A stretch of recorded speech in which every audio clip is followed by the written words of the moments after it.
ഒരു വീഡിയോ കണ്ടാൽ ചിലപ്പോൾ നിങ്ങൾക്ക് തോന്നുവേ ഈ ഒരു സാധനത്തിൻ്റെ വീട്ടിൽ കയറി ഞാൻ പോയി വീഡിയോ എടുത്താന്ന്. എന്നാൽ ഒരിക്കലുമല്ല. മര്യാദയ്ക്ക് കിടന്നുറങ്ങിയ ഞാനാ ഉച്ചയ്ക്ക്. കോളിംഗ് ബെൽ അടിക്കുന്ന കേട്ടപ്പോൾ വല്ല വെള്ളക്കാരോ മീറ്റർ റീഡിങ്ങിനോ വന്നവരാന്ന് വിചാരിച്ചാ കൊച്ചു കഥ തുറന്നേ.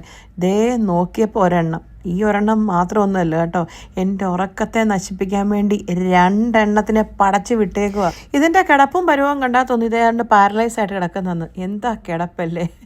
കിടന്നുറങ്ങിക്കൊണ്ടിരുന്ന നമ്മുടെ മുറി വന്ന് പുതച്ച് മൂടി വന്ന് ഇരുന്ന് കഥ കേൾക്കുക. ഇത്രയും നേരം നിങ്ങൾ ഈ ഒരെണ്ണത്തിനെ മാത്രമല്ലേ കണ്ടുള്ളൂ. അയ്യോ ഇത് മാത്രമല്ല, കൂടെ വേറൊരെണ്ണം കൂടെ ഉണ്ട്, കാണിച്ചു തരാവേ. കണ്ടോ കട്ടിലിൻ്റെ സൈഡിലിരുന്ന് കുത്തിയിരുന്ന് കഥ പറയുന്നത്. ഞാൻ വിചാരിക്കുമായിരുന്നു ഇവളുമാർക്ക് കഥ പറയാൻ വേറെ ഒരു സ്ഥലമില്ലേന്ന്. വല്ലപ്പോഴും ഒന്ന് അവധി കിട്ടുന്ന ഒന്ന് കിടന്നുറങ്ങാന്ന് വിചാരിച്ച് കട്ടിലേക്ക് കയറിയപ്പം ഇതാണ് അവസ്ഥ. സത്യം പറഞ്ഞ് നിങ്ങൾ വരുവാന്ന് അറിയാതെ ഞാൻ കോളിംഗ് ബെൽ അടിച്ചാൽ കഥ പോലും തുറക്കത്തില്ലായിരുന്നു. അതുകൊണ്ട് തന്നെ വിളിച്ച് പറയാതെ വന്നേ.